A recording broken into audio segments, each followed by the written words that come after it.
roundtable discussion time here. So if everyone else can fire up their videos as well. We can also take a look at the Q&A space. James, I think you already have one question and answer that you had said you plan to address live. So maybe we kick off with that and then get a couple of our poll questions up that we can react to. Yeah, I can take on this question. I've answered a few in the chat. Everybody should have got those responses. Sunit was asking if, I think we're talking about exascaler here. So when we're talking about auto tiering and hot pools, the question was, can you schedule data movements in advance for example, some critical applications so that the data is residing on flash before an application starts? So if it's not really adhering to some, automatically manageable data tiering use case, then how do you manage that? The answer is that within hot pools, what we're leveraging is actually a native technology called FLR, file level replication. And at any point in time, you can use FLR to provide a blocking copy of data from cold pool to hot pool, or from warm pool to hot pool. So the answer is basically yes. Using the native command lines in a job script that runs before a particular job, you can execute a blocking FLR of data into the flash pool, and that'll work entirely seamlessly alongside hot pools. And there's lots more, by the way, coming. We kind of understand there's all kinds of use cases here. And in fact, we have many more implementations of tiering to really suit quite a range of different use cases, lots of different behaviors. Every time we talk to a customer, they're doing something slightly different. So thanks for the question, Sunit. I don't know, Joe, have you been able to share the poll results with everybody? There we go. So we've got our first answer up in terms of the challenges that folks have seen within their environments. And it's interesting to, I think, see that really the overall cost of managing data seems to be the biggest challenge for folks currently, right? That, it's not the ability to quickly process or get the data into the processors that's the biggest concern today, or even being able to move the data around, but that it's the cost-effective storage of that data and managing all that data. Talking about big environments, Tommy, any thoughts that you have on that? Well, I mean, the cost is always, we're academics. And so for us, from an educational point of view, cost is always a huge factor. It's one of the reasons we tend to adopt more open source software environments. Obviously, this is an important factor for us. And I think I answered the question with the same option. So, being able to manage the data and doing it cost effectively, both to get good performance and capacity over the long term is important. We still struggle. We have to purge our biggest file systems in a lot of cases just because users will fill them up.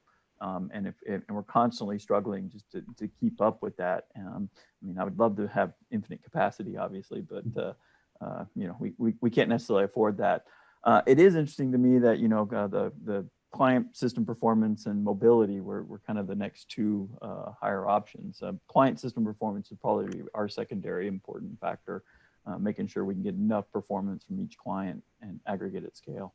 So, but yeah, no, cost is always a big factor, and unfortunately, storage is not the sexy part of the system and doesn't always get all of the money because it doesn't have the flops and the top 500 listing. That has the prestige on a lot of the compute platform, but it's a huge factor and something we obviously take into account. And DDN's been very good for being able to provide petabytes of storage at the lowest cost for us. And Eric, I guess I direct the question at you as well, especially since what you described in your introduction was really the introduction of two different systems, right? with Hypergate 3, and then also the GPU-driven part of the SuperPod.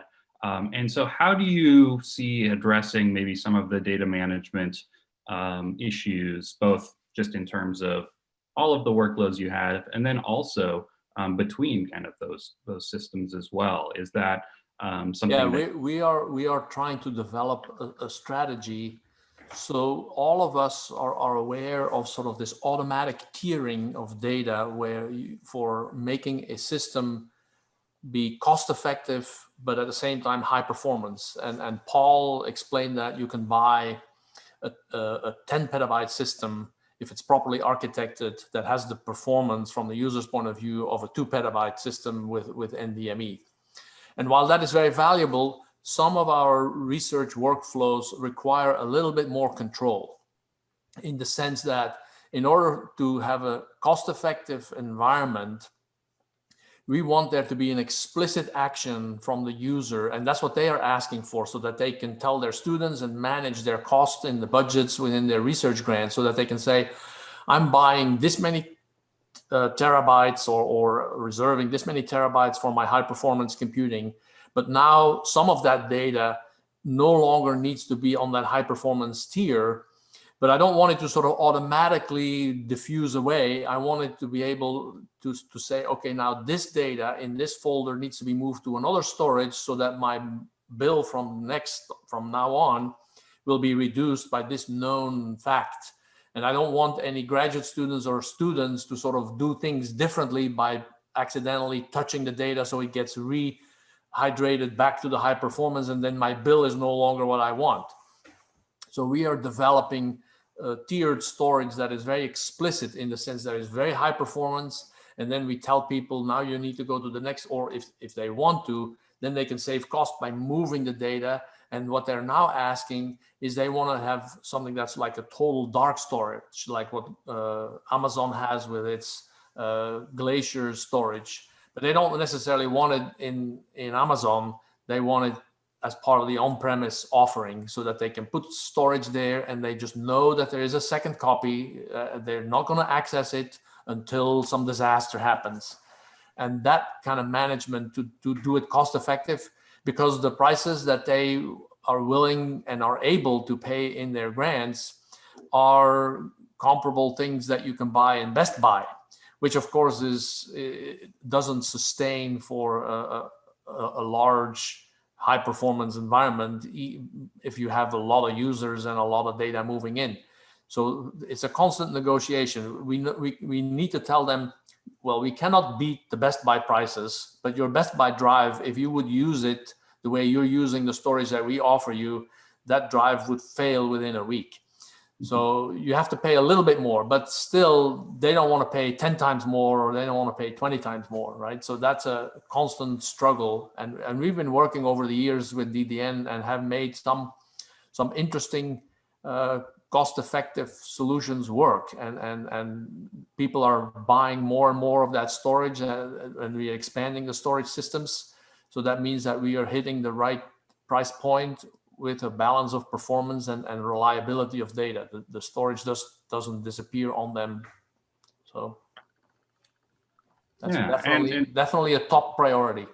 And so, Dean, I guess Eric mentioned at least one cloud technology there. And so what are you hearing, meeting with various customers about this kind of issue, and how they would fundamentally want to do something with Google to be able to help control some of those data management and cost issues?